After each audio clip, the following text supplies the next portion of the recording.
नमस्कार, मैं सत्यम तिवारी। आज एक बार फिर दिल्ली में एक ऐसी घटना हुई जो दिल दहला देने वाली है। इजराइल दूतावास के पास एक बम विस्फोट किया गया। हालांकि किसी भी प्रकार की से हताहत नहीं हुई, मात्र 4 से 5 कारों के शीशे टूटे। और 26 जनवरी को भी कुछ ऐसी ही हिंसक घटना सामने आई थी।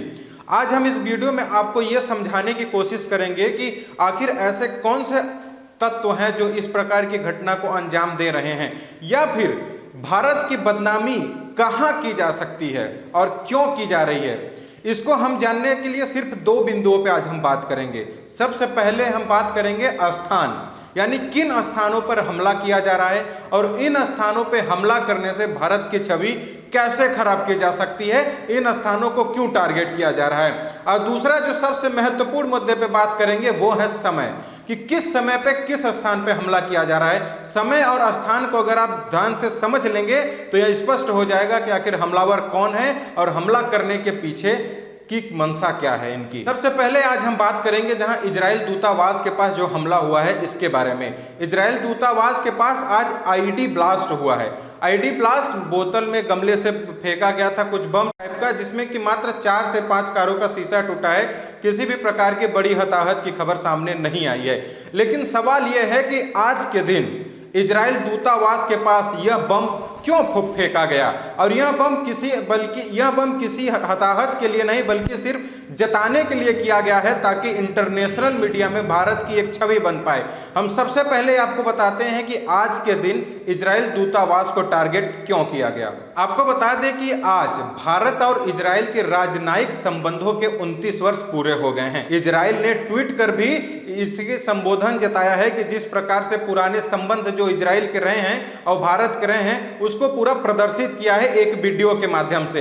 भारत और इजराइल दोनों के संबंध बहुत अच्छे हैं और यही कारण है कि आज इजराइल दूतावास के पास यह आईडी ब्लास्ट हुआ, जिससे कि इजराइल में जो जश्न मनाया जा रहा है, जो भारत और इजराइल आज 29वें सालगिरह की जश्न मना रहे हैं, उसमें भंग किया जा सके और इंटरनेशनल मीडिया में यह खबर जाए कि भारत में इजराइल दूतावास के पास आज ब्लास्ट हुआ है और राष्ट्रीय राजधानी में यह ब्लास्ट हुआ है, जिससे इजराइल में भी यह खबर फैले कि भारत के जो संबंध हैं वो खतरनाक हैं। यानी कि कुल मिला के भारत को इंटरनेशनली बदनाम करने की ये एक प्रकार की साजिश है। एक और महत्वपूर्ण बात है जो आपको जाननी जरूरी है। आज बीटिंग रिट्रीट मनाया जा रहा था। 29 जनवरी को बीटिंग रिट्रीट दिवस के रूप में मनाया जाता है। बीटिंग रिट्रीट के बारे में आप नहीं जानते होंगे तो मैं थोड़ा सा इसके बारे में बता देता हूं।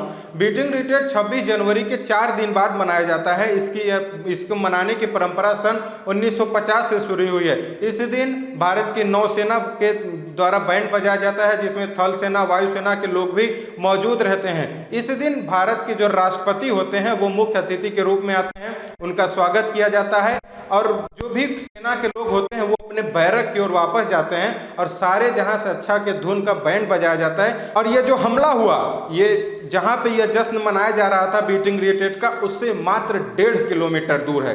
पहला स्थान इजराइल दूतावास और दूसरा स्थान बीटिंग रिट्रीट मनाने से 1.5 किलोमीटर के दूर पे ही आईडी ब्लास्ट किया गया। आप समझिए कि कौन कौन से स्थानों को टारगेट किया जा रहा है। अगर आप इन स्थानों को समझ लेंगे और जिस समय पे ये ब्लास्ट किया जा रहा है उस समय को समझ लेंगे तो यह स्पष्ट हो जाएगा कि आखिर क्यों यह किया जा रहा है और इसके करने के पीछे की मंशा क्या यही है कि भारत को ग्लोबली बदनाम किया जाए। भारत का जो छवि बनी है, लगातार जो बाहर की कंपनियां भारत में इन्वेस्ट कर रही हैं, उससे भारत की जो तरक्की हो रही है इसमें बाधा डाला जा सके। इंटरनेशनली भारत की यह छवि बनाई जाए कि भारत देश सुरक्षित नहीं है।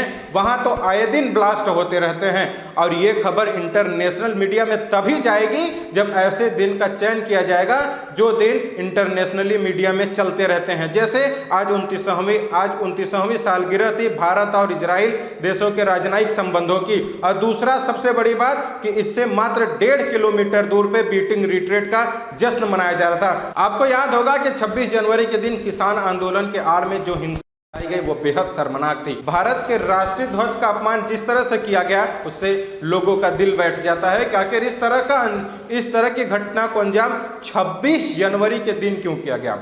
मैं आपको अभी बताया था ना कि समय और दिन पे गौर करिएगा, सब कुछ स्पष्ट हो जाएगा। मैंने अभी स्थान के बारे में बताया, अब मैं समय के और दिन के बारे में बताता हूँ। 26 जनवरी के दिन हंगामा क्यों किया गया। पता है, इसके पीछे की सबसे बड़ी मंशा यही है कि भारत को इंटरनेशनली असुरक्षित घोषित किया जाना, यानी कुछ ऐसा उपद्रव करें जिससे इंटरनेशनल या अंतर्राष्ट्रीय मीडिया में यह खबर फैले कि भारत सुरक्षित देश नहीं है। यहाँ तो गणतंत्र दिवस के दिन हंगामा हो जाता है, यहाँ तो बीटिंग रिट्रीट जब मनाया जाता है तो बम ब्लास्ट हो जाता है। जिस दिन भारत और इजराइल अपने संबंधों की सालगिरह मनाते हैं उस दिन हंगामा हो जाता है। इससे यह स्पष्ट हो जाए कि सुरक्षित नहीं है। और इस दिन और इस समय को इसीलिए चयन किया जा रहा है ताकि इंटरनेशनल मीडिया भी इस बात को समझे और इंटरनेशनल मीडिया में भारत के असुरक्षा को लेकर खबरें फैलाई जाए, जिससे भारत की जो एकता और अखंडता और संप्रभुता है उसे भंग किया जा सके, उसे छीड़ किया जा सके। झंडा फहराने के बाद से उपद्रवियों की घोर आलोचना की जा रही थी। पूरे देश में उपद्रवियों के खिलाफ जन आक्रोश था। जनता उपद्रवियों से जवाब मांग रही थी और साथ में सरकार से भी सवाल पूछ रही थी कि राष्ट्रीय ध्वज का अपमान क्यों किया गया। यह देश का अपमान था, देश इसे बर्दाश्त नहीं करेगा।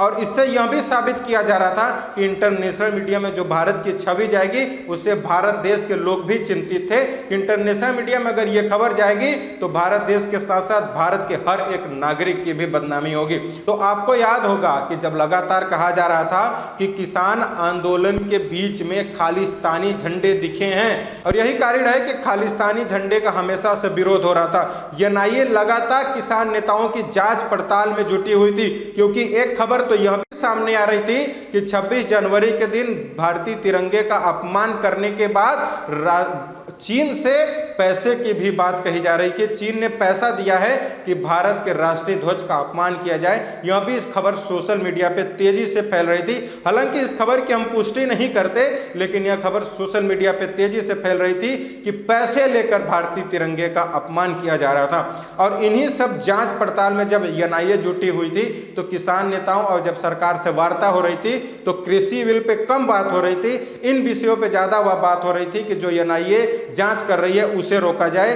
किसान खालिस्तानी नहीं है, किसान पाकिस्तानी नहीं है। यह बात 100% सच है कि भारत के किसान खालिस्तानी या पाकिस्तानी नहीं है, लेकिन किसानों को भी यह बात समझनी पड़ेगी कि उनके बीच में अगर कोई खालिस्तानी और पाकिस्तानी बैठा हुआ है तो उसको भी दूर भगाना उनका ही कर्तव्य है। और जो वो नहीं समझ पाए, और यही कारण था कि 26 जनवरी के दिन जो कुछ भी हुआ उससे हमारे किसान नेता भी आहत हैं, उन्हें भी दुख है और उनका इससे आंदोलन भी कमजोर हुआ है। और यही बात अगर वो पहले समझ जाते और समझ लेते कि खालिस्तानी और पाकिस्तान और जो वामपंथ का झंडा भी दिखा था, जो ये विचारधारा के लोग हैं जो किसान आंदोलन को, भारत के छवि को कमजोर करने की कोशिश कर रहे हैं, अगर वो किसान नेता पहले ही समझ जाते तो जो 26 जनवरी के दिन हुआ वह न होता। आपको याद होगा कि दिल्ली में लगातार, राष्ट्रीय राजधानी दिल्ली में लगातार इस प्रकार की खबरें आती हैं। कभी हिंसा हो जाता है, कभी लाल किले पे जाके कोई राष्ट्रीय ध्वज का अपमान कर देता है, तो कभी बम ब्लास्ट हो जाता है। यह खबर लगातार सामने आ रही है,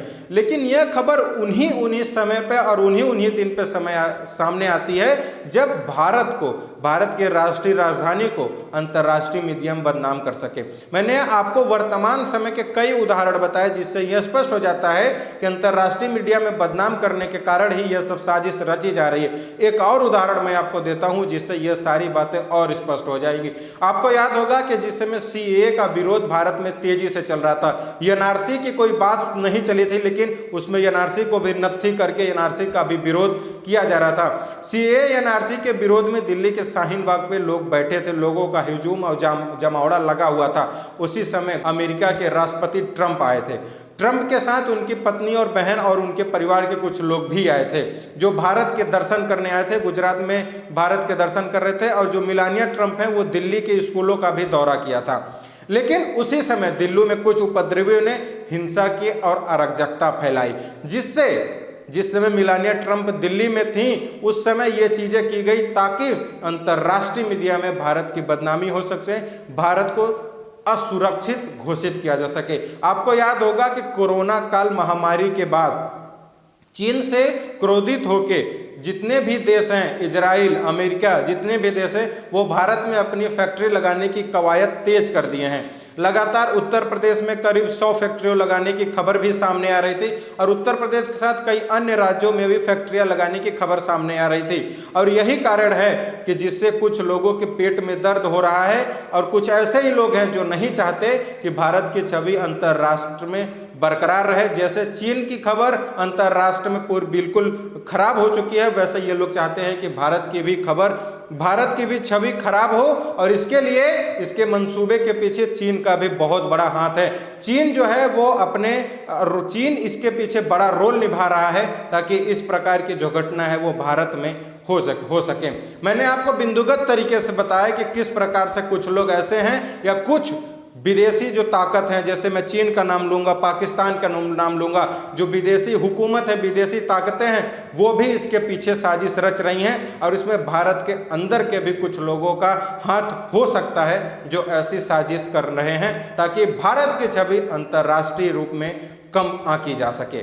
वीडियो देखने के लिए आपका बहुत